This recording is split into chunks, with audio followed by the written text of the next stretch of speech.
పరలోకపు తండ్రి, మీ ప్రియకుమారుడు మా రక్షకుడైన యేసుక్రీస్తు నామములో మరొక పరిశుద్ధ దినాన్ని మా జీవితాల్లో దయచేసి మేమంతా కలిసి మీ సన్నిధిలో కనబడడానికి కృప చూపినారు. అయా, పాడుతూ వచ్చిన పాటల ద్వారా మీరు మహిమ పొందుకుంటూ వచ్చారు. అయా, మీ బిడ్డలు లేచి నిలబడి చెప్పిన సాక్ష్యాలన్నిటి కొరకై మీకు వందనాలు ప్రభువా. ఎవరి గురించి అయితే చెప్పారో, దేని గురించి అయితే చెప్పారో ప్రభువా, ఆ విషయాల కొరకై మీ సన్నిధిలో చేస్తున్న ప్రార్థన ఆలకించి వారి వారి జీవితాల్లో వారికి కావలసిన ఆదరణ, ఆరోగ్యము, మీ ప్రత్యేకమైన మీ కృప, మీ కాపుదల బిడ్డలకు తోడుగా దయచేయండి. ప్రత్యేకంగా రేపు ఆపరేషన్ కొరకు సిద్ధపడుతున్న ప్రియ కుమార్తె సత్యము కొరకు మేము ప్రార్థన చేస్తున్నాం ప్రభా. డాక్టర్స్ మంచి జ్ఞానము దయచేయండి. సరైన రీతిలో ఆపరేషన్ చేయబడినట్లుగా మీ కృప చూపమని ప్రార్థన చేస్తూ ఉన్నాం. ప్రతి దుష్టుని కార్యాన్ని, అపవాదిక కుయుక్తులన్నిటినీ యేసుక్రీస్తు నామములో బంధిస్తున్నాము తండ్రి. అయా, విజయవంతంగా ఆపరేషన్ చేసుకొని క్షేమముగా తన ఇల్లు చేరినట్లుగా మీరే మీ కృప, మీ కాపుదల బిడ్డకు తోడుగా దయచేయమని ప్రార్థన. కులమ కొరకు, తన చిన్న కుమారుడు శ్రీధర్ కొరకు ప్రార్థన చేస్తున్నాం. జ్యోతి కొరకు ప్రార్థన చేస్తున్నాం. తాను కూడా 15వ తారీఖున ఆపరేషన్ కొరకు వెళుతుంది ప్రభువా. మీ హస్తాలు పెడుతూ ఉన్నాం. అయా, మంచి ఆపరేషన్ చేయబడి క్షేమముగా తన ఇంటికి చేరినట్లుగా మీ కృప చూపమని ప్రార్థన. కృష్ణ వెనమ కొరకు, తన కుటుంబం కొరకు మీకు వందనాలు. అయా, మీ చిత్తమైతే వచ్చే నెల 11వ తేదీన జరగబోయేటువంటి వారి కుమారుడు కిషోర్ వివాహం కొరకు ప్రార్థన చేస్తున్నా ప్రభు. అన్ని పనులు కూడా సానుకూలపరచండి, సహాయము చేయండి. మీ నామానికి మహిమకరంగా ఆ కార్యము జరిగినట్లుగా మీరే బిడ్డను సిద్ధపరచమని ప్రార్థన చేస్తూ ఉంటున్నాం. అయ్యా, విద్యల కొరకు మీకు వందనాలు. చేస్తూ వచ్చిన మేళ్ల కొరకు మీకు వందనాలు. కుటుంబాన్ని రక్షించండి ప్రభు, మీకు వందనాలు. అయ్యా, మీ దాసురాలు మా ప్రియ తల్లి సరోజమ్మని బట్టి మీకు వందనాలు. అయ్యా, తన అన్నగారిని బట్టి, వారి కుటుంబాన్ని బట్టి, ఎవరి కొరకైతే ప్రార్థన సహాయం కోరిందో వారందరి నిమిత్తమై చేస్తున్నాము తను మీకు వందనాలు. అదే రీతిగా మా సంఘం కొరకు మీకు వందనాలు. సంఘంలో అయ్యా, చాలా మంది యవనస్తురాలు గర్భవతులుగా ఉంటున్నారు. ప్రియ తండ్రి, చక్కని ఆరోగ్యంతో దీవించి కాపాడండి. చాలా మంది సంతానం లేని వారుగా ఉంటున్నారు. నాయన, సహాయం చేయండి. యవన బిడ్డలు ప్రభా, చాలా మంది వివాహము కాని స్థితిలో ఉంటున్నారు. నాయన, దయ చూపించండి ప్రభువా. చిన్న బిడ్డలను జ్ఞాపకం చేసుకోండి ప్రభువా. వృద్ధులను జ్ఞాపకం చేసుకోండి నాయన, మీకు వందనాలు ప్రభువా. ప్రత్యేకించి మీ దాసుడు మీ పక్షంగా నిలబడబోతుండగా మరుగుపరచండి నాయన. మాతో మాట్లాడండి ప్రభువా. మాట్లాడి దేవుడు కనుక మీ స్వరాన్ని వినిపించండి ప్రభువా. మీ మాటలు వినే చెవులను, గ్రహించే హృదయాలను, మీ వాక్య ప్రకారంగా మా జీవితాలు కట్టుకోగలిగిన జ్ఞానాన్ని మాకు దయచేసి మీ వాక్కు ద్వారా ఆదరించమని, బలపరచుమని, దీవించి పంపమని మా ప్రభువును ప్రియ రక్షకుడైన యేసుక్రీస్తు నామమున ఈ ప్రార్థన అడిగి వేడుకుంటున్నాను తండ్రి, ఆమేన్. దయచేసి కూర్చుందాం. దేవుని పరిశుద్ధమైన నామానికి మహిమ కలుగునుగాక. మీరందరూ బాగున్నారని విశ్వసిస్తుంటున్నా. మరి ప్రత్యేకించి కరోనా మహమ్మారి మన భారతదేశంలో కొన్ని రాష్ట్రాల్లో మళ్ళీ విజృంభిస్తున్నటువంటి పరిస్థితులు కనబడుతూ ఉంటున్నాయి. కేరళ, మహారాష్ట్ర, నార్త్ ఇండియా, ఉత్తర భారతదేశంలో కొన్ని రాష్ట్రాల్లో మరలా కరోనా వైరస్ వ్యాప్తి జరుగుతూ ఉంది. దాంతోపాటు కేరళ రాష్ట్రంలో జికా వైరస్ అనేటువంటి దోమకాటు వల్ల వచ్చేటువంటి ఆ యొక్క అనారోగ్యం కూడా కలుగుతూ ఉంది. కనుక మరి పరిస్థితులు ఏ విధంగా ఉన్నప్పటికీ దేవుడు మనకు అనుగ్రహించిన సమయం కొలది ఈ విధంగా కలుసుకోవడానికి ప్రయత్నం చేద్దాం. అదేవిధంగా దేవుని చిత్తమైతే ఈ వారంలో మేము హౌస్ విజిటింగ్ చేయాలనుకుంటూ ఉన్నాం. మా వీలును బట్టి ఉదయకాలమే వస్తాం. మీరు కూడా పనులకు వెళుతున్నారు చాలా మంది. అదిగా మా అదృష్టం, మీ అదృష్టం కలుసుకోవడం. కనుక వస్తే కూడా ఉదయకాలమే వస్తాము. కనుక ఆ విషయంలో సహకరించాలని మనవి చేస్తూ ఉంటున్నాం. రండి, గత కొన్ని వారాలుగా, కొన్ని నెలలుగా ఆదికాండ ధ్యానాన్ని మనం చేస్తూ ఉన్నాం. ప్రత్యేకించి కొన్ని వారాలుగా యోసేపు భక్తుని జీవితాన్ని మనం ధ్యానం చేస్తూ వస్తున్నాం. యోసేపు భక్తులు ఉన్నటువంటి ఆ గుణ లక్షణాలు, ఆ క్యారెక్టర్స్ మనము నేర్చుకుంటూ వస్తూ ఉన్నాం. యోసేపు చెడుతనాన్ని అసహించుకునేవాడని, యోసేపు దేవుని చేత హెచ్చరింపబడిన వాడుగా, బోధించబడిన వాడుగా ఉన్నాడని, యోసేపు తన జీవితంలో నమ్మకమైన వాడుగా బ్రతికాడని, యోసేపు తన పరిశుద్ధతను కాపాడుకుంటూ వచ్చాడని, యోసేపు బుద్ధిమంతునిగా ఆ సమయానుకూలంగా మాట్లాడేవాడుగా, పరిస్థితులు వ్యతిరేకంగా ఉన్నప్పుడు మౌనంగా ఆ నిందను భరించిన వాడుగా ఉన్నాడని, అంత మాత్రమే కాకుండా యోసేపు ఇతరుల యొక్క బాధను, ఇతరుల యొక్క చింతను, దుఃఖాన్ని ఆయన అర్థం చేసుకునేవాడుగా, అడిగి తెలుసుకునేవాడుగా ఉన్నట్టుగా మనం ధ్యానం చేస్తూ వచ్చాం. అయితే ఈ సమయమున అటువంటి మంచి వ్యక్తిత్వము కలిగినటువంటి యోసేపు జీవితంలో శోధన ఎదురైంది. ఏమెదురైంది? శోధన ఎదురైంది. శోధన మంచి వాళ్ళకు రావా అంటే మంచి వాళ్ళకు కూడా వస్తాయి, చెడ్డ వాళ్ళకు కూడా వస్తాయి. ఏమి లేని వాళ్ళకు వస్తాయి, అన్ని ఉన్న వాళ్ళకు కూడా వస్తాయి. పరీక్ష అనేది చదువుకునే విద్యార్థులందరికీ పరీక్ష పెడతారు కదా, కొందరికి పెట్టరు కదా. ఎవరైతే స్కూల్లో చదువుకుంటున్నారో మొదటి తరగతి వాళ్లకు మొదటి తరగతి పరీక్ష పెడతారు, 10వ తరగతి వాళ్లకు 10వ తరగతి పరీక్ష పెడతారు, అదేవిధంగా డిగ్రీ చదివే వాళ్ళకు డిగ్రీ పరీక్ష పెడతారు. అంటే ఆ స్కూల్లో ఎంతమంది అయితే ఉన్నారో వాళ్ళు 1వ తరగతి చదివినా 10వ తరగతి చదివినా డిగ్రీ చదివినా వాళ్ళ స్థాయికి తగ్గట్టుగా పరీక్షలు వాళ్ళకు ఎదురవుతూ ఉంటాయి. అదేవిధంగా దేవుని బిడ్డలముగా జీవిస్తున్న మన జీవితాల్లో కూడా మనం ఎంత నమ్మకంగా జీవించినా, చెడుతనానికి దూరంగా బ్రతుకుతూ ఉన్నా, మన పరిశుద్ధతను కాపాడుకుంటూ వస్తున్నా, ఇతరుల కొరకై భారముతో జీవించే వారముగా ఉన్నా, మరి ఇటువంటి చక్కని వ్యక్తిత్వాలు కలిగి బ్రతుకుతూ ఉన్నప్పటికీ కూడా మన జీవితాల్లో కూడా పరీక్షలు ఎదురవుతూ ఉంటాయి. మన జీవితాల్లో కూడా శోధనలు ఎదురవుతూ ఉంటాయి. మనం కూడా ఆ పరీక్షలను ఎదుర్కోవాల్సినటువంటి ఆ యొక్క సమయము, ఆ పరిస్థితులు మనకు ఎదురవుతూ ఉంటాయి. అయితే ఆదికాండము 39వ అధ్యాయంలో అలాంటి మంచి వ్యక్తిత్వము కలిగి జీవిస్తున్న యోసేపుకు కూడా పరీక్షలు ఎదురైనట్టుగా, శోధన ఎదురైనట్టుగా మనం చూస్తూ ఉంటున్నాము. 39వ అధ్యాయము మొదటి 12 వచనాలు గల భాగములో నుండి యోసేపు ఎదుర్కొన్న శోధన, ఆ శోధన రావడానికి గల కారణాలు, ఆ శోధన నుండి తాను ఏ విధంగా తాను కాపాడుకున్నాడో ఆ విషయాలను 3 ముఖ్యమైనటువంటి ఒక సత్యాలుగా మనం ఈ రోజున నేర్చుకోబోతూ ఉంటున్నాం. యోసేపు తన అన్నల ద్వారా అమ్మబడ్డాడు. అటు తర్వాత ఒక పోతిఫరు అనే అధికారికి ఆయన అమ్మివేయబడ్డాడు. ఆ కొనుక్కున్నటువంటి ఆ యజమానుడు యోసేపును తన ఇంటికి తీసుకొచ్చుకున్నాడు. ఆ ఇంటిలో ఒక పనివానిగా పెట్టుకున్నాడు. ఆ యొక్క యోసేపుకు దేవుడు తోడై ఉండడం, యోసేపు చేస్తున్న ప్రతి కార్యాన్ని దేవుడు సఫలం చేయడము చూసిన ఆ యజమానుడు ఆ యొక్క యోసేపును తీసుకొని మంచి ప్రమోషన్ ఇచ్చి తన ఇంటి మీద విచారణకర్తగా నియమించుకుంటాడు. తన ఇంటికి ఒక పెద్ద దాసునిగా, ఒక మేనేజర్ గా ఆ యోసేపును నియమించుకుంటాడు. అయితే నియమించబడిన తర్వాత ఆ యోసేపును బట్టి ఆ దేవుడు ఆ పోతిఫరును, తన ఇంటి వారిని, తనకున్న సమస్తాన్ని కూడా ఆశీర్వదించినట్టుగా కూడా 5వ వచనంలో మనం చూస్తాం. 39వ అధ్యాయము 5వ వచనం. ఇలాంటి మంచి పరిస్థితుల్లో, అంటే అమ్మివేయబడినాడు, ఒక దాసుడిగా, పనివాడుగా ఆ ఇంట్లో చేరినాడు. ఎక్కడైతే బానిసగా బ్రతుకుతున్నాడో, ఏ ఇంట్లో అయితే పనివాడుగా జీవిస్తున్నాడో, ఏ ఇంట్లో అయితే నీచంగా చూడబడుతున్నాడో, అదే ఇంటి మీద ఒక మేనేజర్ గా, ఒక విచారణకర్తగా, ఒక పెద్ద పనివాడిగా, ముఖద్దంగా దేవుడు అతన్ని నియమించినాడు. అయితే అన్ని బాగానే సాగుతున్నాయి. తన జీవితం చక్కగా సాగిపోతూ ఉంది. ఎలాంటి కొదువ, ఎలాంటి కొరత, ఆ తిండికి గాని, బట్టకు గాని, దేని కూడా ఎలాంటి సమస్య లేని పరిస్థితుల్లో యోసేపు చక్కగా ముందుకు వెళుతున్నటువంటి సమయంలో యోసేపు జీవితంలో శోధన ఎదురుగా నిలబడినట్టుగా మనం చూస్తూ ఉంటున్నాం. అంటే ఇక్కడ నేర్చుకునే సత్యం ఏంటంటే, మన జీవితాల్లో ఎక్కడైతే దేవుని ప్రేమను పొందుకొని, ఎక్కడైతే నమ్మకస్తులుగా, ఎక్కడైతే చెడుతనానికి దూరంగా, ఎక్కడైతే అందరినీ ఆదరించే వారంగా, ఎక్కడైతే ఒక బుద్ధిమంతునిగా మన జీవితాలను కాపాడుకుంటూ దేవుని కోసం నిలబడుతూ ఉంటామో, దేవుని కోసం బ్రతుకుతూ ఉంటామో, దేవుని ద్వారా హెచ్చింపబడుతూ ఉంటామో, అలాంటి సమయంలో, అలాంటి పరిస్థితుల్లో సాతానుడు లేదా అపవాది నీ జీవితంలో, నా జీవితంలో ఒక శోధన తీసుకొచ్చి పెడతాడు, ఒక పరీక్ష తీసుకొచ్చి పెడతాడు. ఆ పరీక్షలో నువ్వు నిలబడి గెలుస్తావా, ఆ పరీక్షలో నిలబడి ఓడిపోతావా అన్నది మనము స్పందించే తీరు మీద ఆధారపడి ఉంటుంది అనే విషయాన్ని నేను ఇక్కడ మీకు జ్ఞాపకం చేస్తూ ఉంటున్నాను. చాలా సార్లు మనం అనుకుంటే, ఇందాక సహోదరి సాక్ష్యం చెప్పింది, ఇప్పటికే ఉన్న సమస్యలు చాలా అనుకుంటే ఇంకొక సమస్య వచ్చి పడింది అని పులమ గారు బాధపడుతూ చెప్పినట్టుగా విన్నాను. నిజంగా ఎందుకు ఈ మాట అంటున్నానంటే, ఎక్కడైతే మనం నమ్మకముగా, ఎక్కడైతే యథార్థంగా, ఎక్కడైతే దేవుని భక్తితో, భయముతో జీవిస్తూ ఉంటామో, అలాంటి జీవితంలోనే, అలాంటి పరిస్థితుల్లోనే మనకు మరిన్ని ఎక్కువ పరీక్షలు, మరిన్ని ఎక్కువ కష్టాలు, సమస్యలు మనకు ఎదురు కావడం జరుగుతూ ఉంటుంది.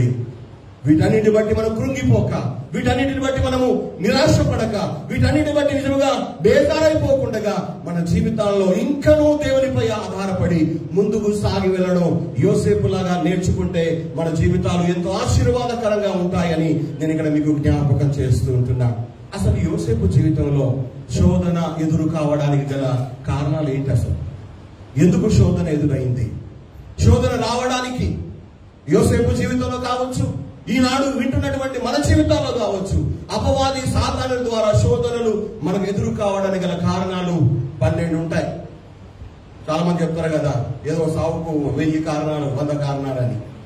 కానీ శోధన రావడానికి కూడా ఎన్నో కారణాలు ఉండొచ్చు. కానీ ఈ రోజున యోసేపు జీవితంలో నుండి ప్రాముఖ్యమైన 3 కారణాలు మనం నేర్చుకోబోతున్నాం. దయచేసి యవన బిడ్డలు, అదేవిధంగా పెద్దలైన వారు, వృద్ధులైన వారు, క్రైస్తవులుగా జీవించేవారు, ప్రతి వారు కూడా ఈ 3 ప్రాముఖ్యమైన సత్యాలు మీరు నేర్చుకోవడమే కాదు, మీ బ్రతుకులో పాటించగలిగితే, మీ జీవితంలో వాటిని అమలు చేయగలిగితే విజయము మీదే, దైవాశీర్వాదము మీదే.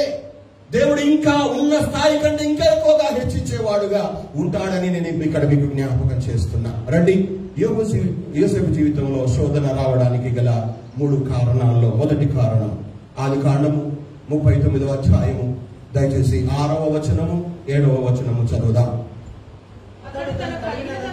అతడు తనకు కలిగినదంతయు యోసేపు చేతికి అప్పగించాడు. అతడు ఆహారము తినుడు తప్ప తనకు ఏమి ఉన్నదో ఏమి లేదో విచారించిన వాడు కాడు. యోసేపు రూపవంతుడును సుందరుడునై ఉండెను. అటు తర్వాత యోసేపు యజమానుని భార్య యోసేపు మీద కన్ను వేసింది. చాలు. ఈ 6-7 వచనాలు చూస్తే చక్కగా మొదటి వచనము నుండి దేవుడు తోడుగా ఉన్నట్టుగా, యోసేపు చేసే ప్రతి కార్యాన్ని దేవుడు సఫలం చేస్తున్నట్టుగా ఆ స్థితిని ఆ యజమానుడు గమనించి యోసేపును పిలిచారే, బాబు దేవుడికి తోడుగా ఉన్నాడు, నువ్వు ఏ పని చేసినా చక్కగా చేస్తున్నావు, నీవుగా నా ఇంటి మీద ఒక మేనేజర్ గా ఉంటే, విచారణకర్తగా ఉంటే నీ ద్వారా దేవుడు నా కుటుంబాన్ని దీవిస్తాడు అని చెప్పి ఆ ఇంటి మీద బాధ్యతలన్నీ కూడా యోసేపుకు అప్పగిస్తాడు. అయితే 6వ వచనంలో 2వ భాగంలో రాబడిన మాట నాకు అర్థం కాలేదు. ఆ మధ్యలో దేవుడు ఎందుకు ఆ మాట ఇరిగించాడు అర్థం కాల. అంటే యజమానుడు తన ఇంట్లో ఏముందో ఏం లేదో కూడా అస్సలు పట్టించుకునేవాడు కాదట. కానీ తర్వాత ఉంది, యోసేపు రూపవంతుడును సుందరుడునై ఉండెను అనే మాట రాయబడి ఉంది. ఆ 6వ వచనం ముగింపించిన తర్వాత 7వ వచనంలో ఏముందంటే, అతని యజమానుని భార్య యోసేపు మీద కన్ను వేసింది. యజమానుని భార్య ద్వారా యోసేపుకు శోధన రావడానికి గల కారణం, మొట్టమొదటి కారణం ఏంటంటే యోసేపు కలిగి ఉన్న అందము, సౌందర్యం. ఒక క్రైస్తవ జీవితంలో, ఒక దేవుని బిడ్డల జీవితంలో శోధన రావడానికి, అపవాది ద్వారా పరీక్షల పాలు కావడానికి, వారి శీలం, వారి నమ్మకత్వం, వారి యథార్థత, వారి భక్తి జీవితం తేటతెల్లం చేయబడడానికి, ఆ ఎదురుగా వచ్చే శోధన రావడానికి గల కారణం యోసేపుకున్న సౌందర్యం. యోసేపు అందగాడు అంటే ఎంత మంచి కలర్ ఉండేవాడు మనకు అర్థమైపోదు. ఆయన కనుబొమ్మలు, ఆయన ముక్కు తీరు, ఆయన పెదవులు, ఆయన వెంట్రుకలు, ఆయన దేహదారుఢ్యం, ఆయన ఎత్తు, ఇవన్నీ కూడా అందములో ఇమిడి ఉంటాయి. కొంతమంది నల్లగా ఉంటారు కానీ చాలా అందంగా ఉంటారు. కొంతమంది మంచి కలర్ ఉంటారు కానీ అసలు అందంగా ఉండరు. ఏంటో విచిత్రం. కానీ నేను అంటున్నాను, మనము కలిగి ఉన్నటువంటి సౌందర్యం, ఈనాడు మనకున్నటువంటి అందం, అది మనం తెచ్చిపెట్టుకున్నది కాదు, దేవుడు మనల్ని ప్రేమించి మనకు ఇచ్చింది. అయితే నీవు కలిగి ఉన్న సౌందర్యం, నీకు కలిగి ఉన్నటువంటి అందం నిన్ను శోధనలోనికి తీసుకురాకుండా నీ అందము విషయంలో, మన సౌందర్య విషయంలో మనం జాగ్రత్త తీసుకోవాలి అని మనం చూస్తా ఉన్నాం. ఇక్కడ మనం చూస్తే అందంగా ఉండడం తప్పు కాదు. అందంగా ఉండడం తప్పు కాదు. బహుశా అందంగా ఉన్న వాళ్ళని దేవుడు తీరిక సమయాల్లో చేసి ఉంటాడు. అందంగా ఉన్న వాళ్ళని దేవుడు తీరిక సమయాల్లో చేసి ఉంటాడు. ముక్కు చక్కగా దాన్ని ఏ ముక్కు అంటారు, కొనదేరిన ముక్కు, దొండపండు లాంటి పెదవులు, చాపకల్ లాంటి చేపకళ్ళు, ఇట్లా వర్ణిస్తూ ఉంటారు కవులు. అంటే తీరిక సమయాల్లో వాళ్ళని చేసి ఉంటాడు దేవుడు. ఈ అందం బాగులని హడావిడిగా చేసి ఉంటాడేమో, కానీ ఎలాంటి అందమైనా, ఎలాంటి సౌందర్యమైనా, ఎలాంటి ఆకారమైనా దేవుడు నిన్ను నన్ను ప్రేమించి మనకు నిర్మించి ఇచ్చినటువంటి అందం అది. అయితే నీ అందం, నీకున్న సౌందర్యం నిన్ను శోధనలో పడివేయకుండా నీ అందము విషయంలో, నీ సౌందర్య విషయంలో మనము జాగ్రత్తగా ఉండాలి.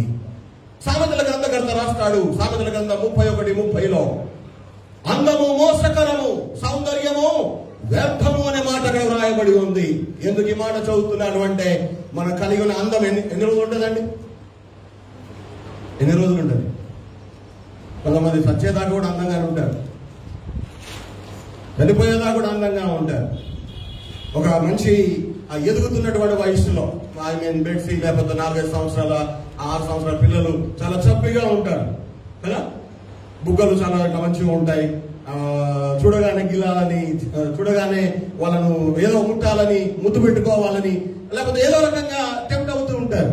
యవ్వన కాలంలో కూడా చక్కగా ఉంటారు. బెడ్సీ లాంటి దాన్ని ఒక పండు ముసలైన తర్వాత ఈ చర్మం అంతా ముడతలు పడిపోయి పళ్ళన్నీ ఊడిపోయి నేను ముద్దు పెట్టమ్మా అంటే పెడతదా? పెట్టించుకుంటే అని అంటది. ఎందుకు? మన సౌందర్యం అక్కడ ఆమెకు సరిగా కనిపించదు. ఈ సౌందర్యం, ఈ అందము ఎన్నో రోజులు ఉండదు, ఎంతో కాలం అది ఉండదు. అది కాలానుగుణంగా వయసు మీద పడే కొద్దీ అది మారిపోతూ ఉంటుంది, చేంజ్ అవుతూ ఉంటుంది. కానీ ఇక్కడ యోసేపుకున్న సౌందర్యం యోసేపు జీవితంలో శోధన రావడానికి కారణమైంది. ప్రియమైన బిడ్డలారా, నేను జ్ఞాపకం చేస్తుంటున్నా, మీరు కలిగిన మీ శరీర సౌందర్యం మిమ్మల్ని శోధన పాలు చేస్తుందా? కొంతమంది గర్ల్స్ ని, అమ్మాయిలని చాలా పొగుడుతూ ఉంటారు.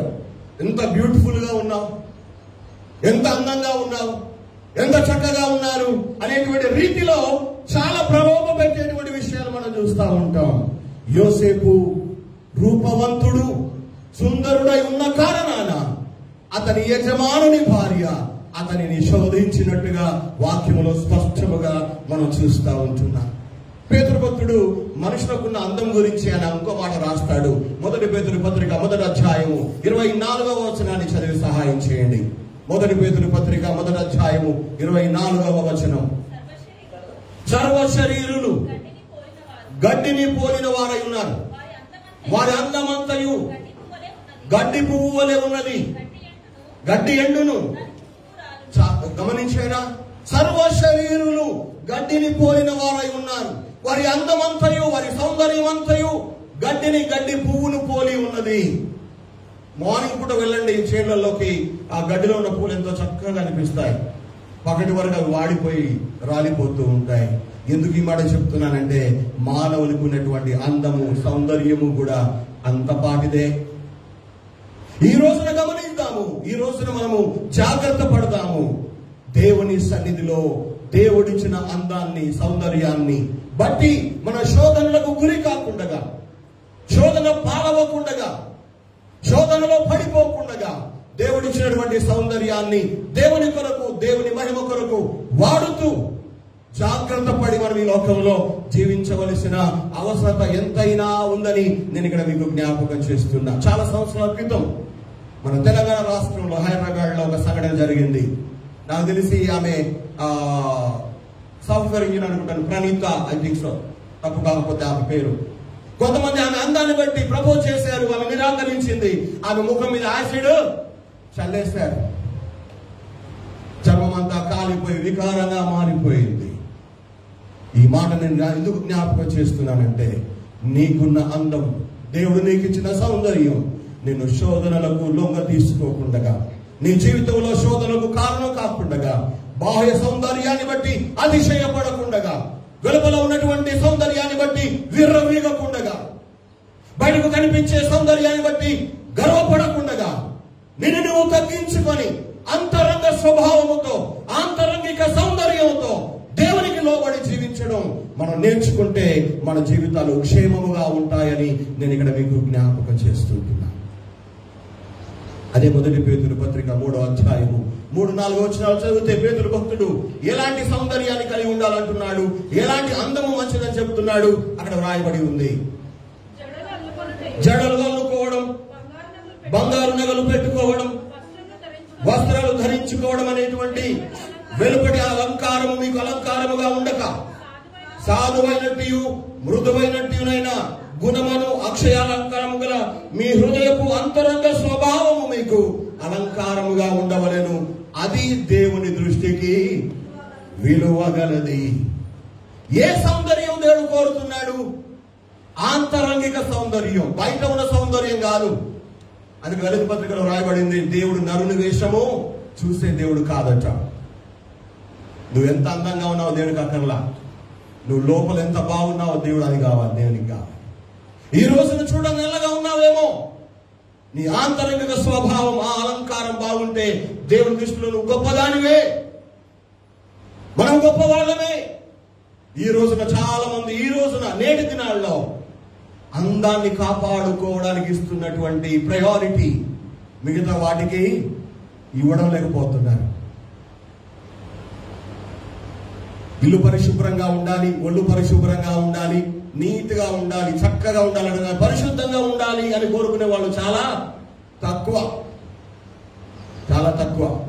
ఫెయిర్ అండ్ లవ్లీ మంచుకున్నప్పుడు రాస్తే బాగుంటుంది, ముసలిందరూ రాస్తే బాగుండదు.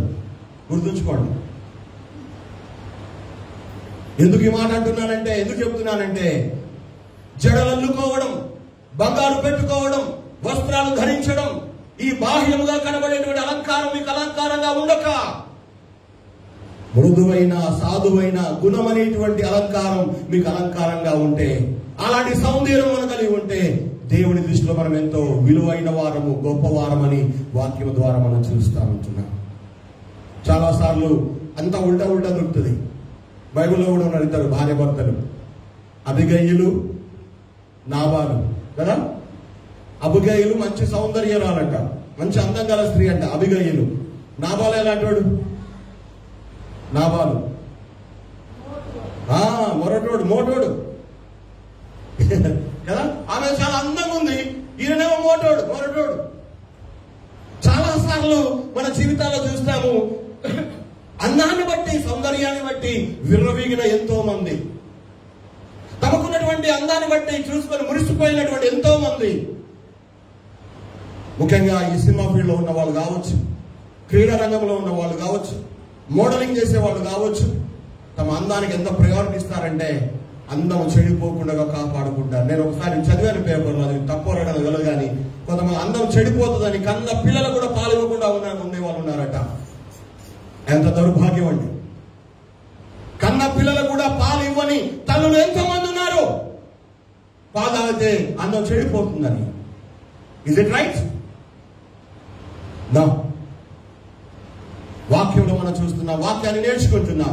యోసేపు జీవితంలో శోధన రావడానికి తను కలిగి ఉన్న అందమే కారణమైంది, తనకున్న సౌందర్యమే ఒక కారణమైంది.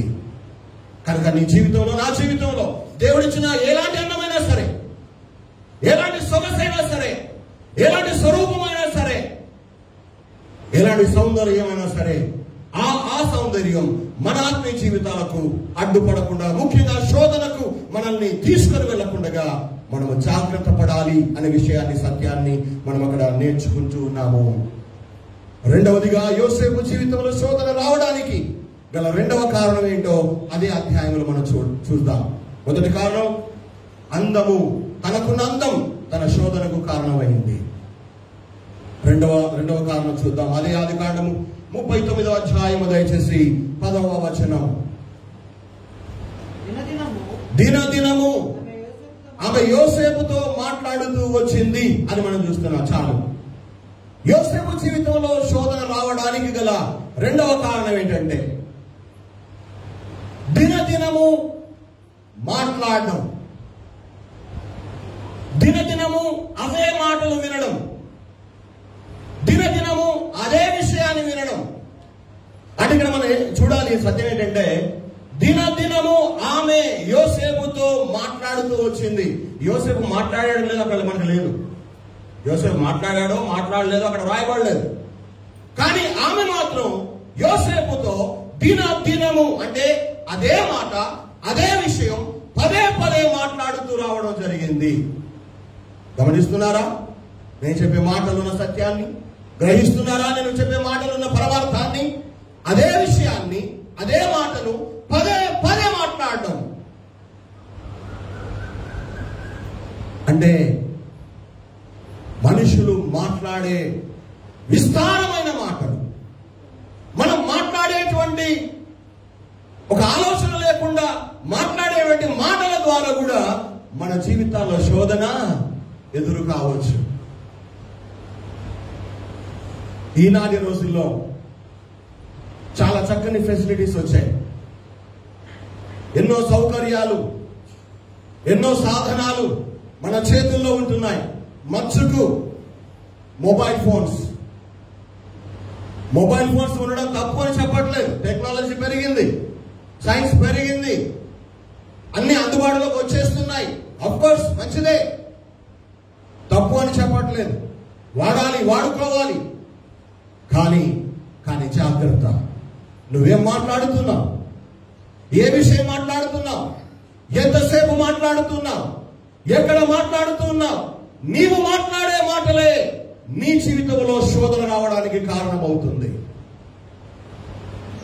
పోయిన వారం జరిగిన పేర్లేం చెప్పను, ఒక సంఘటన చెప్తాను. పొద్దున్నే మా చుట్టాల ఇంటికి ఒక ఆయన వచ్చినాడు, పిల్లోడు, పక్కింటి పిల్లోడు. పొలం దాకా వెళ్ళొస్తాను, నాకు మీ బండి అంటే బండి తాను ఇచ్చారట. ఎప్పుడు తీసుకుపోయేవాడు పిల్లోడు కదా అని. ఆడు బండి తీసుకుపోయినాడు, పొలం ఏం పోలేదు, ఆడు ఇంటికి రాలేదు సార్. బండి తీసుకుపోయి 14 సంవత్సరాలు అమ్మాయిని తీసుకుని పోయాడు. వీడికి ఎన్ని సంవత్సరాలు తెలుసా? 15 సంవత్సరాలు. అర్థం చేసుకోండి, గ్రహించండి. మాట్లాడే మాటల ద్వారా, పదే మాట్లాడడం ద్వారా, అదే విషయాన్ని దినదినము మాట్లాడడం ద్వారా శోధనకు గురి అయ్యే ప్రమాదము చాలా ఎక్కువ ఉంది.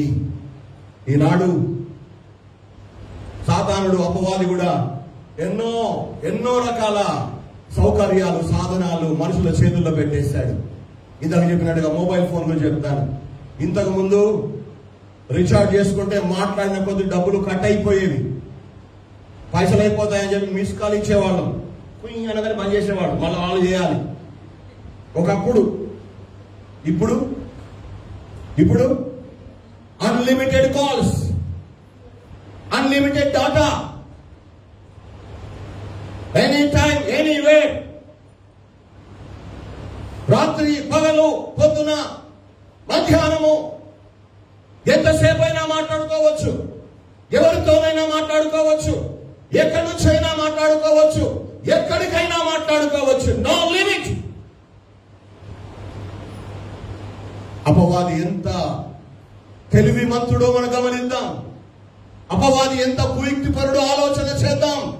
ఈనాడు యవన విడలను, ఈనాడు మనుషులను వాడు పట్టి పీడిస్తూ పాపంలో పడివేయడానికి, శోధనలోకి రాగడానికి, దైవికమైన జీవితంలో నుండి తొలగించడానికి వాడు ఎన్నో ప్రయత్నాలు చేస్తాడు.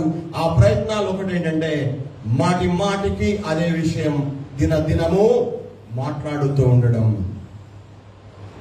ఒక ప్రశ్న అడుగుతాను. ఏదైనా తోటలో సాతాను దానితో అవ్వ ముందు మాట్లాడిందా, సాతానుడి ముందు మాట్లాడా?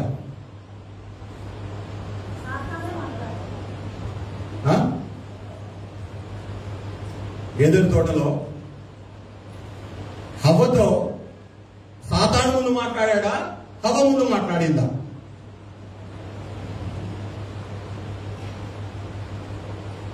వాక్యాన్ని మీరు బాగా ఇంటలేరు అన్నట్టు. విషయాన్ని చక్కగా చెప్పింది, కరెక్ట్గా చెప్పింది. సాతానుడే అవ్వతో ముందు మాట్లాడాడు, అవ్వ మాట్లాడాల. ఈ రోజున నిన్ను శోధనలో పడవేయడానికి నువ్వు మాట్లాడక్కర్లా, నేను మాట్లాడాల అవసరం లేదు. అపవాదే నిన్ను సమయము తీసుకొని దినదినము మాటికి పదే మాట్లాడుతూ ఉంటాడు. జాగ్రత్త సుమా, జాగ్రత్త పడండి, బి కేర్ఫుల్. సామెతల గ్రంథంలో 10వ అధ్యాయం 19వ ఒక మాట ఉంది. విస్తారమైన మాటలలో దోషం ఉండక మానదు. అంటే దోషం తప్పకుండా ఉంటుందని అర్థం. మరి మనం ఎట్లా ఉండాలి అంటే జాగ్రత్త పడాలి. ఎవరితో మాట్లాడాలి, ఏం మాట్లాడాలి, ఎంతసేపు మాట్లాడాలి, ఏ విషయం మాట్లాడాలి అనేది ఒక వివేచన మనం కలిగిన వారంగా ఉండాలి. కొంతమంది మాట్లాడుతూ ఉంటారు, పొద్దున్న లేచి నుంచి పడుకునే దాకా వాళ్ళ నోటికి అసలు ఇక తీరిక అసలు ఉండనే ఉండదు. మాట్లాడుతూనే ఉంటారు, లొడలో మాట్లాడుతూనే ఉంటారు. ఏం మాట్లాడుతున్నారో అర్థం కాదు. కొంతమంది వాళ్ళు ఇక అట్లా మాట్లాడదని చెప్పి వాళ్ళ దగ్గరికి పోకుండా కూడా ఉంటారు. కొంతమంది పట్టుకుంటే ఇక విడిచిపెట్టరని కదా. నువ్వెంత ఎక్కువ మాట్లాడితే అంత తప్పిపోయే ప్రమాదం ఎక్కువ. నువ్వెంత విస్తారంగా మాట్లాడితే అంత విస్తారంగా ఆయన జారిపోవడానికి ప్రమాదం ఎక్కువ. ఈ రోజున ఇది మనం గమనించాలి, గ్రహించాలి. ఈనాడు క్రైస్తవులముగా, దేవుని బిడ్డలముగా శోధన ఎదుర్కొంటున్నాము. శోధన సహించువాడు ధన్యుడని ఉంది. అంటే దాని అర్థం శోధనలో ఉండాలని కాదు, శోధనలో గెలవాలని అర్థం. దాని అర్థం ఈ రోజు ఈ దినాన యోసేపు మన ముందు శోధించబడిన వాడుగా కనబడుతున్నాడు. తన అందం ద్వారా శోధించబడ్డాడు, కానీ అక్కడ ఆయన లొంగలేదు. రెండవదిగా దినము మాట్లాడుతూ వచ్చింది, కానీ ఆయన లొంగలేదు. మారు మాట కూడా ఆయన చెప్పలేదు. ప్రైజ్ ది లార్డ్, హల్లెలూయా. గమనించాలి, ఈనాడు సాతాను నిన్ను ప్రలోభ పెడతాడు. మాట్లాడమని, అయ్యో ఇగో నువ్వు మాట్లాడకపోయినా వేరే వాళ్ళ ద్వారా మాట్లాడిస్తాడు. ఈ రోజున ఎంతో మంది వేరే వేరే మాటలు పట్టుకొని తమ జీవితాలు పాడు చేస్తున్న వాళ్ళు ఎంతమంది చూడటం లేదు? చాలా మందిని చూస్తాం మనం కదా, చాలా మంది చూస్తాను కూడా. ఈ రోజు నేను అంటున్నాను, ఆ యజమానుని భార్య దినము యోసేపుతో మాట్లాడుతూ వచ్చింది. దినము అదే మాట, అదే విషయం పదే మాట్లాడుతూ, కనబడప్పుడల్లా అదే విషయం, కనబడప్పుడల్లా అదే మాట, కనబడప్పుడల్లా అదే విషయం. డే బై డే, రోజు దినము కూడా మాట్లాడుతూ వచ్చిన ఈయన మౌనంగా ఉన్నాడు, లొంగనివాడుగా ఉన్నాడు. తన జీవితంలో శోధన జయించడానికి ఆయన తన జీవితాన్ని సిద్ధపరుచుకుంటున్నట్టుగా యోసేపు జీవితాన్ని చూస్తాం. అందుకే ప్రసంగి గ్రంథంలో ఒక చక్కని మాట ఉంది, ఆ మాట చదవాలండి. ప్రసంగి గ్రంథం 5వ అధ్యాయము 2వ వచనం చదవండి. ప్రసంగి 5:2. నువ్వు దేవుని సన్నిధిలో అనాలోచనగా పలుకుటకు నీ హృదయంలో త్వరపడనీయక నీ నోటిని కాచుకోవాలి. దేవుడు ఆకాశమందున్నాడు, నువ్వు భూమిలో ఉన్నావు, కావున నీ మాటలు కొద్దిగా ఉండాలి. అంటే మనం ఎంత తక్కువ మాట్లాడితే మన ఆత్మీయ జీవితానికి అంత క్షేమం. మనం ఎంత తక్కువ మాట్లాడడం నేర్చుకుంటే అంత ఆశీర్వాదం మనం పొందుతాం. సమయం వచ్చినప్పుడు అందరూ మాట్లాడాల్సిందే, మాట్లాడుకుంటూ ఊరికే సైగా చేయలేగా. అంటే ఏమర్థమైంది? ఒక్కోసారి ఏదో అర్థమైతే అర్థమైంది, అర్థం కాకపోతే గొడవలు అయితే మాట్లాడతాం. ఎక్కువ మాట్లాడే వాళ్ళు ఎవరో తెలుసా? ప్రపంచంలో ఎక్కువ మాట్లాడేవాళ్ళు రాజకీయ నాయకులు, టీచర్లు, లెక్చరర్లు కదా, ఇలాంటిలో మాట్లాడుతూ ఉంటారు. ఇంకా రాజకీయులు అయితే ఇక దంచి కొడుతూ ఉంటారు. ఇక ఏదంటే అదే, ఏది దొరికితే అదే, ఏది వస్తే అదే మాట్లాడేస్తా ఉంటారు. నిన్న ఒక మంత్రి కూడా మాట్లాడినాడు. ఆడలందరూ కోపడుతున్నారు మంత్రి మీద. ఏమైతుందో ఆయన పదవి మాకు తెలియదు.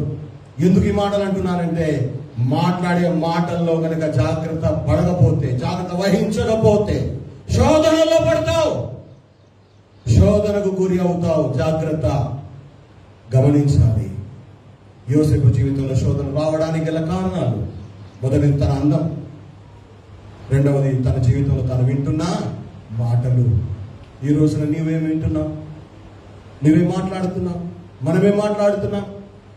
ఎంతవరకు మాట్లాడుతున్నాం? మన జీవితాల్లో జాగ్రత్త పడదాం. శోధనలు వస్తాయి, పరీక్షలు వస్తాయి, కానీ వాటిని జయించిన వాడే గొప్పోడు, వాడు గెలిచిన వాడే నిజంగా దేవుని బిడ్డ. ఈ రోజున మన జీవితాలు ఎలాంటి స్థితిలో ఉన్నాయో ఆలోచన చేద్దాం. అదే ప్రసంగి 5వ అధ్యాయం 3వ వచనం కూడా ఒకసారి చదవండి. ప్రసంగి 5:3.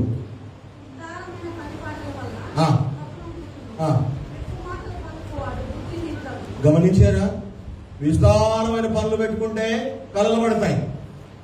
శుద్ధపల్లిలో ఆయన వచ్చి నాకు చెప్తున్నాడు, రాత్రి నాకు ఒక కల పడ్డది అన్నాను. ఏం కల పడ్డది అంటే, ఎవరో ఒకరు వచ్చి ఆయన దగ్గర వస్తే ఆయన దగ్గర కొట్టింది అని ఒక ఆమె. ఈయన గమ్ముకులు వేసి చూస్తున్నాడు. ఎవరో కొట్టడం ఏంటి? ఆయనను కలబడ్డదట. మళ్ళా ఎందుకు ఈ మాట అంటున్నానంటే, విస్తారమైన పనుల వల్ల కలలు పడతాయి, స్వప్నాలు కలుగుతాయి. కానీ కిందేముంది? పెక్కు మాటలు మాట్లాడువాడు బుద్ధిహీనుడు అవుతాడు. బుద్ధిహీనుడు అవుతాడంటే ఇంకా బుద్ధి లేకుండా శోధనలో పడిపోతాడని అర్థం. కనుక యోసేపు లాగా మనం జాగ్రత్త పడదాం. మూడవదిగా యోసేపు జీవితంలో శోధన రావడానికి గల మూడవ కారణం, చివరి కారణం చూద్దాం. అదే ఆదికాండం 39వ అధ్యాయం 11వ వచనం.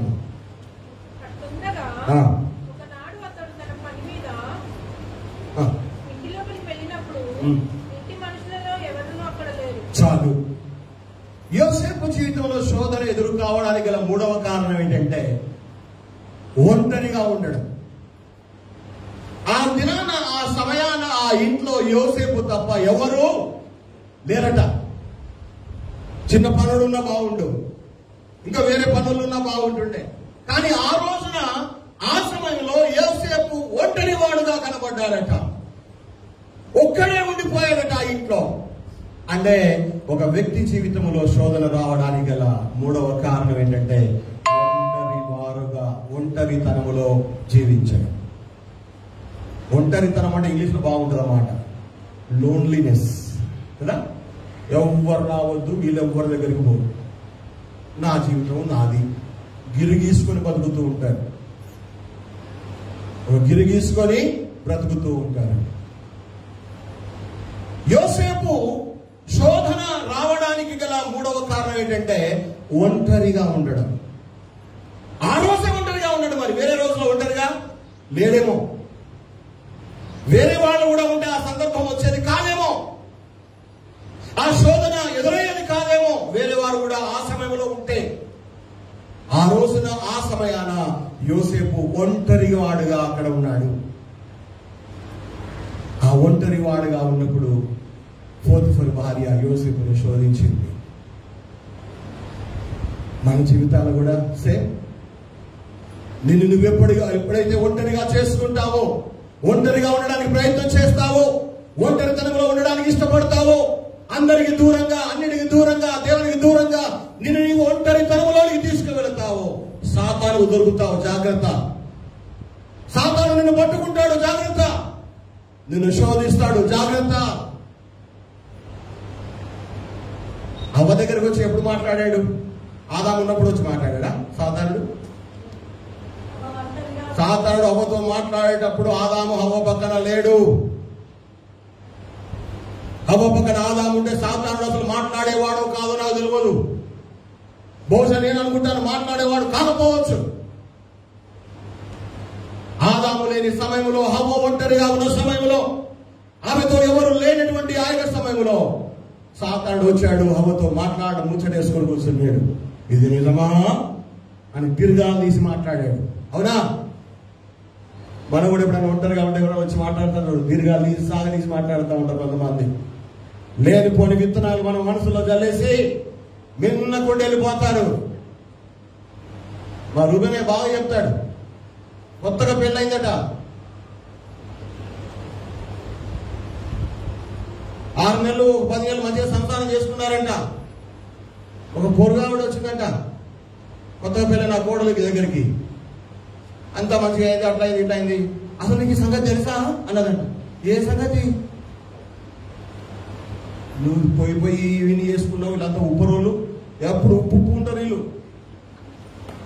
ఎప్పుడు ఉప్పే, చెట్లు కారిపోతా ఉండే, ఉప్పు లాగానే ఉంటారు వీళ్ళు ఎప్పుడు అని చెప్పేసి చెప్పే వెళ్ళిపోయిందండి ఆమె. అబ్బా, ఈ సంగతి నాకు ఎవరు చెప్పకపోయారు కదా అని ఈయన అనుకుంటాడు, మనసులో పెట్టుకుంది. వీడు పోయినాడు అక్కడ ఆఫీసులో పని చేసుకుని రాగా వాడిని కూడా ఒకళ్ళు అనుకుంటున్నారట ఒకళ్ళు. అరే నీ భార్య సంగతి తెలుసారా, ఇంట్లో సంగతి ఏంది అంటే, వాళ్ళు ఎప్పుడైనా అనుమానం వస్తే ఎప్పుడు నాపుతా ఉంటారా అని చెప్పేసి చెప్పిపోయినాడు. కదా వాడికి అనుమానమైంది, ఈమెకి అనుమానమైంది మనసులో. రాత్రి నిన్నకుండా గమ్మున తిన్నారు, పడుకున్నారు. ఎప్పుడెప్పుడు నిద్రపోతాడా, వాడిని పెయ్యి ఎప్పుడెప్పుడు నాకు చూడాలా, ఉప్పుగా ఉంటుందా లేదా ఈమె చూస్తుంది. నేను పడుకున్నాడు చేస్తే ఈమె ఎప్పుడు లేచినా చెయ్యి నాకుతుందని పట్టుకోవాలని వీడు చూస్తున్నాడు. 11, 12 అయింది, నిద్ర పట్టిండ్రు, మెల్లగా లేచింది కదా, పట్టుకొని గొడవ అయిపోయింది. ఏ చిన్న కారణాలు దినమంతా పనిచేసి ఉప్పు రాదంటే శరీరాన్ని. సాతానుడు శోధించడానికి పెద్ద పెద్ద కారణాలు అవసరం లేదు. సాతానుని పడేయడానికి పెద్ద పెద్ద రీజనింగ్స్ ఏం అవసరం వాడికి. పేతురు భక్తుడు మాట్లాడాడు, మీకు జ్ఞాపకం చేస్తారు, 1 పేతురు 5వ అధ్యాయంలో.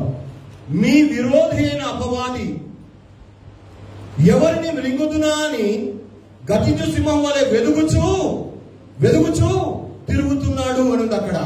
అంటే ఒంటరిగా ఎవడు దొరుకుతాడు, ఒంటరిగా ఎక్కడ దొరుకుతారు, ఒంటరిగా ఏ స్థలంలో దొరుకుతారు, ఒంటరిగా ఎక్కడెక్కడ ఉంటారు, వాడు అన్ని డీటెయిల్స్ అని తీసుకొని అటాక్ చేస్తా ఉంటాడు. ఒంటరిగా దొరికామో మన ఆత్మీయ బ్రతుకు బస్ స్టాండే, ఆత్మీయ జీవితం ఫెయిల్.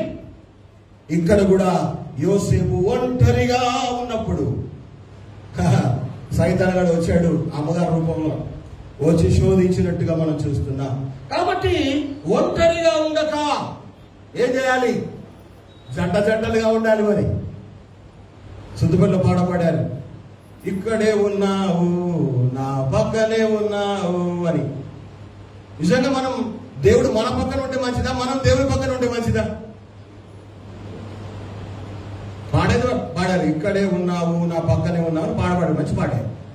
నేనంటున్నా, నీవు ఆయన పక్కన ఉంటే మంచిదా, నీ పక్కన ఆయన ఉంటే మంచిదా? చెప్పాలి. ఎట్లా ఉన్నా మంచిది అంటారు. ఆయన మన ప్రక్కన ఉండడం మన ముఖ్యం. మనం ఆయన పక్కన ఉంటే ఎప్పుడు ఉంటాం? కష్టాలు వచ్చినప్పుడు దేవుడా, దుఃఖంలో ఉన్నప్పుడు యేసయ్యా, ఎవరు సహాయం చేయనప్పుడు నువ్వే నా గతి నా దిక్కు అంటాం. కానీ ఆయన మన పక్కన ఉంచుకుంటే ఏ సమయంలో, ఏ పరిస్థితుల్లో అయినా, ఏ రోజైనా ఆయన మనం విడిచిపెట్టేవాడు కానే కాదు. యోసేపు ఆ రోజున పని మీద ఇంటిలోనికి వెళ్ళినప్పుడు అక్కడ ఆయన తప్ప ఎవరు లేరు. అలాంటి సమయాన్ని అమ్మగారు ఎన్నుకున్నారు. సాతాను కూడా ఎన్నుకుంటాడు, తప్పేం లేదు. కొంతమంది పిల్లలు అట్లాగే ఉంటారు. ఎటుపోయినావురా అంటే ఎటుపోలేదు, ఏం చేసినారంటే ఏం చేయలేదు, మరి ఆడున్నావురా అంటే ఏం చెప్పాలి. గమనించాలి, ఈనాడు మనుషులు, ముఖ్యంగా యవన బిడ్డలు, ముఖ్యంగా క్రైస్తవ జీవితాలు ఓపెన్ గా ఉండాలి. దేవునితో, దేవుని సహవాసంలో, దేవుని వాక్య ధ్యానంలో, దేవుని నామస్మరణలో మన జీవితాలు గడుపుకోవాలి. కానీ ఒంటరిగా మనం ఎక్కడ, ఏ స్థితిలో, ఏ పరిస్థితిలో కూడా, ఏ చోట కూడా ఉండొద్దు. నువ్వు పొలంలో పని చేయడానికి పోయినా దేవుడు నీతో ఉన్నాడని నువ్వు భావించాలి. నువ్వు ఆఫీసులో పని చేస్తున్నా దేవుడు నీతో ఉన్నాడని నువ్వు విశ్వసించాలి. నువ్వు స్కూల్లో చదవడానికి వెళ్ళినా దేవుడు నీతో ఉన్నాడు అని నమ్మాలి. నేను ఒకసారి చాలా కాలం కిందట సినిమాకి వెళ్ళా మా దోస్తులతో. మా నాన్న తెలిసింది ఆ సంగతి. సినిమా వదిలే సమయానికి రోడ్డు మీద మా నాన్న ఉన్నాడు సైకిల్ వేసుకొని. నాకు తెలియదు, మా అయ్యే తెలిసిన సంగతి. బయటకు వచ్చాను, మా నాన్నని చూశాను, సైకిల్ ఎక్కించుకున్నాడు, కోప్పడలేదు, కొట్టలేదు, సైకిల్ ఎక్కించుకొని తొక్కుతూ ఉన్నాడు. ఇంటికి వెళుతూ ఉన్నాను. నన్ను ఒక ప్రశ్న అడిగాడు, ఎంతమంది పోయారు సినిమాకి అన్నాడు. ఏమన్నాడు? ఎంతమంది సినిమాకి పోయారు అన్నాడు. మా ఫ్రెండ్స్తో పోయాను అన్నాను. నువ్వు నీతో ఎంతమంది పోయారు సినిమాకి? నాకు అర్థం కాదు అప్పుడు ఆ ప్రశ్న. మనం దేవుని బిడ్డలం కదా, నువ్వు సినిమాకు పోయావు కదా, దేవుడు నీతో వచ్చి సినిమాలో కూర్చున్నాడా అని అంటున్నాడు. నా పై ప్రాణం పైనే పోయి ఏం జవాబు చెప్పాలి? ఏం చెప్పాలి మా నాన్నగారికి? ఏం జవాబు ఇవ్వాలో నాకు అర్థం కాలేదు. మౌనంగా ఉన్నాను. మా నాన్నగారు అన్నారు, ఎప్పుడైతే మనం దేవుని నమ్ముకున్నామో దేవుడు మనతో అన్ని సమయాల్లో, అన్ని పరిస్థితుల్లో మనకు దూరంగా ఉండడు నాన్న, మనతోనే ఉంటాడు, మన పక్కనే ఉంటాడు అని చెప్పినప్పుడు నేను కన్నీళ్లు కార్చా. ప్రియ దేవుని బిడ్డలారా, అపవాదికి సమయం ఇవ్వమాకండి, వారికి అవకాశం ఇవ్వద్దు. అందుకే బైబిల్లో ఉంది, అపవాదికి చోటు ఇవ్వకండి అనే మాట ఉంది. ఒంటరిగా ఉండడం వల్ల యోసేపు తన జీవితంలో శోధన ఎదుర్కొన్నాడు. ప్రసంగి గ్రంథం 4వ అధ్యాయము 9-10 వచనాలు చూస్తే, ఒంటిగాడై ఉండుట కంటే ఇద్దరు కూడి ఉండుట మేలు అని మాట ఉంది. ఒంటరి వాడుగా, ఒంటరి దానవుగా, ఒంటరి వాడవుగా ఉండడం కంటే దేవునితో కలిసి ఇద్దరుగా ఉండడం నీకెంతో ప్రయోజనం. ఎందుకంటే నువ్వు పడిపోయినా నీ పక్కన ఉన్న దేవుడు నిన్ను లేపుతాడు, నిలబెడతాడు, సహాయం చేస్తాడు. నిన్ను ఒంటరిగా చేసుకుని దేవుని దూరం అయితే నిన్నెవరు కాపాడతారు? యేసు ప్రభు చెప్పిన ఉదాహరణ మీకు జ్ఞాపకం చేస్తాను. ఒక దయ్యం ఒక వ్యక్తిని వదిలి వెళ్ళిన తర్వాత దాని విశ్రాంతి కొరకు అనేక చోట్ల వెతుకుతుందట కదా, అనేక స్థలాల్లో వెతుకుతూ ఉంటుందట, ఎక్కడైనా మళ్ళా ఇల్లు దొరుకుతుందా ఉండడానికి అని. యాడ దొరకదు దానికి. అప్పుడు మళ్ళీ ఆ దయ్యం అనుకుంటుందట, వెళ్ళిపోయిన దయ్యం, నేను వదిలిపెట్టిన పాత ఇంటికి పోయి చూసి వస్తా ఎట్లా ఉన్నదో ఒకసారి. పాత ఇంటికి పోయి చూసి వస్తా అనుకుంటుందట. ఆ పోయిన దయ్యం మళ్ళీ ఆ ఏ వ్యక్తినైతే విడిచిపెట్టిపోయిందో ఆ వ్యక్తి దగ్గరికి వస్తుంది, ఆ హృదయాన్ని చూస్తుంది. వెళ్ళిపోయినప్పటి నుంచి కూడా ఆ హృదయం ఖాళీగా ఉందట, శుభ్రంగా ఉందట, ఊడ్చి ఉందట. కానీ ఆ హృదయంలో ఎవరు లేరట. అబ్బ బాబోయ్, నేను వెళ్ళిపోయినా కానీ ఇంకెవరు రాలేదు అంటే నా జాగా నాకు ఉన్నట్టే అనుకొని ఏం చేసిందట, వెంటనే లోపలికి పోలేదు. వల్ల ఏం చేసినట దయ్యం, పోయి తనకంటే చెడ్డవైన 7 దయ్యాలను పట్టుకొని వచ్చి తాను కూడా 8 మందితో ఆ హృదయంలో చోటు పొందుకుందట. గమనించండి, ఒకవేళ దేవునికి, దేవుని వాక్యానికి, దేవుని సహవాసానికి, దేవుని సన్నిధికి నీలో చోటు ఇవ్వకుండా, స్థలం ఇవ్వకుండా, నిన్ను ఒంటరి వాడుగా, ఒంటరి దానుగా మార్చుకొని దూరంగా వెళ్ళిపోతే అపవాది పట్టుకుంటాడు, నిన్ను శోధనకు లొంగదీస్తాడు, నీ జీవితాన్ని పూర్తిగా నాశనం చేసి వదిలిపెడతాడు. జాగ్రత్త. శోధన ఎవరి జీవితంలో అయినా రావచ్చు. నా జీవితంలో రావచ్చు, నీ జీవితంలో రావచ్చు, యవనుల జీవితంలో రావచ్చు, వయసు పెరిగిన వాళ్ళ జీవితంలో రావచ్చు, వృద్ధాపంలో ఉన్న వాళ్ళ కూడా శోధన రావచ్చు. కానీ ఆ శోధనలో వచ్చినప్పుడు మనం ఎలా స్పందిస్తాము అన్న దాని మీద మన భవిష్యత్తు ఆధారపడి ఉంటుంది. నన్ను ఇక్కడ ఒక మాట చెప్పనివ్వండి. యోసేపుకు శోధన వచ్చింది, తన అందాన్ని బట్టి వచ్చింది, తను వింటున్న మాటలు బట్టి వచ్చింది, తను ఒంటరిగా ఉండడానికి వచ్చింది. యోసేపు ఏం చేశాడు? వంగిపోయాడా? లేదు. ఆ శోధనను నుండి ఆయన దూరంగా పారిపోయాడు. ఈ రోజున నీవు, నేను, మనమందరం కూడా శోధన దూరంగా పారిపోవాలి అంటే శోధన తప్పించుకోవాలి. అందుకే బైబిల్, యవనుడా యవనచ్చుల నుండి పారిపోము, దూరంగా వెళ్ళు. నీ అందం నిన్ను శోధిస్తూ ఉంటే కారణం అయితే అందం విషయంలో పెద్దగా ఆసక్తి చూపాల్సిన అవసరం లేదు. శ్రీదేవి ముక్కుకు ఆపరేషన్ చేసుకున్నాడు, ముక్కు మంచిగా ఉండాలని. చాలా మంది అందానికి ప్రయాణం ఇస్తే వాళ్ళు తప్పని కాదు, అందం కాపాడుకోవాలి, మంచిదే. అందము నిన్ను శోధనకు తీసుకెళ్ళొద్దు, అలాంటి జాగ్రత్త తీసుకో. నువ్వు వినే విషయాలు, వినే మాటలు, నువ్వు మాట్లాడే మాటలు నన్ను శోధనలకు తీసుకుపోవద్దు. ముఖ్యంగా శోధనకు లొంగిపోకుండా ఒంటరిగా అసలే మనము ఉండొద్దు. దేవుని ధ్యానం, దేవుని నామస్మరణ, దేవుని వాక్య ధ్యానం మన హృదయాల్లో, మన తలంపులో కలిగి ఉంటే మనం శోధనలు లొంగకుండా దేవుడు నిలబెడతాడు, కాపాడతాడు. శోధనకు దూరంగా మనము పారిపోగలుగుతాము కూడా. యోసేపులాగా శోధనను దూరంగా పారిపోయినటువంటి ఈ బానిస, ఈ పనివాడు, ఈ అమ్మివేయబడిన వాడు శోధన జయించాడు కనుక ఏ రాజ్యములో అయితే శోధనను ఎదుర్కొని జయించాడో అదే రాజ్యానికి ప్రధానిగా దేవుని ద్వారా దీవించబడ్డాడు. హల్లెలూయా. శోధన జయిస్తే, శోధనకు దూరంగా బ్రతికితే, శోధన తప్పించుకోగలిగితే దేవుని ఆశీర్వాదం నీదే. మేనేజర్ గా ఉన్నాడు కానీ ఆ రాజ్యానికే మేనేజర్ గా అయిపోయాడు, ప్రైమ్ మినిస్టర్ అయిపోయాడు. ఎంత గొప్ప హోదా యోసేపుకు. బైబిల్ ఇంకో మహానుభావుడు ఉన్నాడు, భక్తుడు, ఆయన కూడా శోధన వచ్చింది, ఇలాంటి శోధనే వచ్చింది. ఒక స్త్రీ వల్లనే వచ్చింది. ఆ భక్తుడు ఏం చేశాడు? యోసేపులాగా పారిపోలేదు. ఆ అమ్మగారి పేరు దెలీలా, అయ్యగారి పేరు ఏంది? వీర సంసోను. దెలీలా కూడా ఏం చేసినట?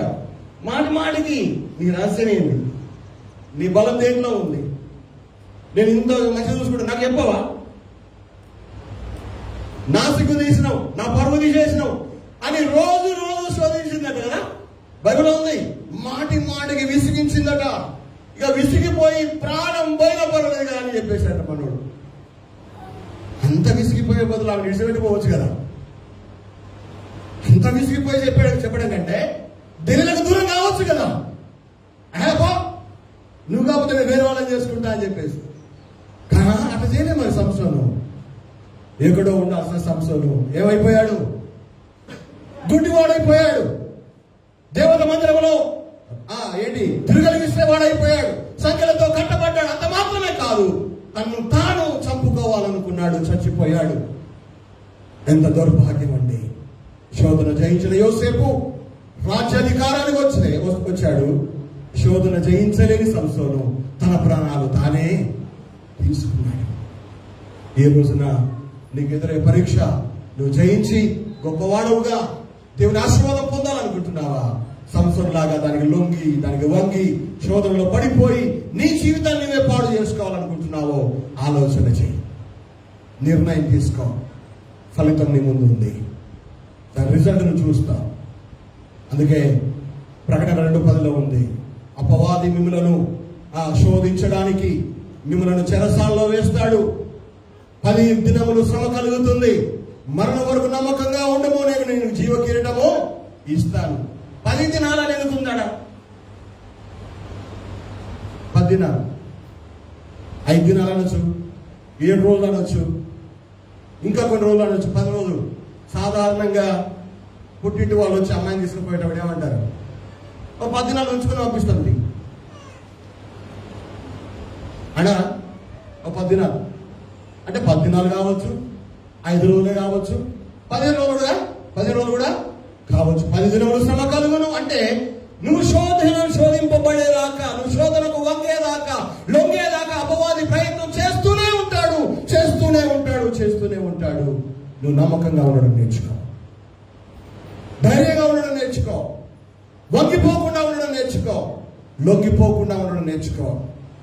వాడు శోధించి వాడు విసిగిపోవాలి కానీ, శోధన మనం దూరం కావాలి కానీ, వాడికి ఏ పరిస్థితుల్లో కూడా ఎట్టి విషయంలో కూడా మనం వంగిపోకూడదు. అందుకే యేసుప్రభు అన్నాడు, మీరు శోధనలో ప్రవేశించకూడనట్లు మెలకుగా ఉండి ప్రార్థన చేయండి అన్నాడు. అంటే శోధన ఎప్పుడు జయించగలుగుతాం? మనం ప్రార్థన జీవితం ద్వారా మనం జయించగలుగుతాం. కనుక ప్రార్థన జీవితాన్ని ఆయుధంగా పట్టుకొని రాబోతున్న దినాల్లో సాతానుడు ఏ విధమైన శోధన తీసుకొచ్చినా, ఎలాంటి పరీక్ష పెట్టినా ఆ పరీక్షలో యోసేపు లాగా జయించి ముందుకు సాగి వెళ్లే కృప దేవుడి మాటలు వింటున్న మనందరికీ దయచేయాలని కోరుకుంటూ నా చిన్న మాటలు ముగిస్తున్న దేవుడి మాటలు మన వెనుకడిలో ఆశీర్వదించి దీవించుగాక.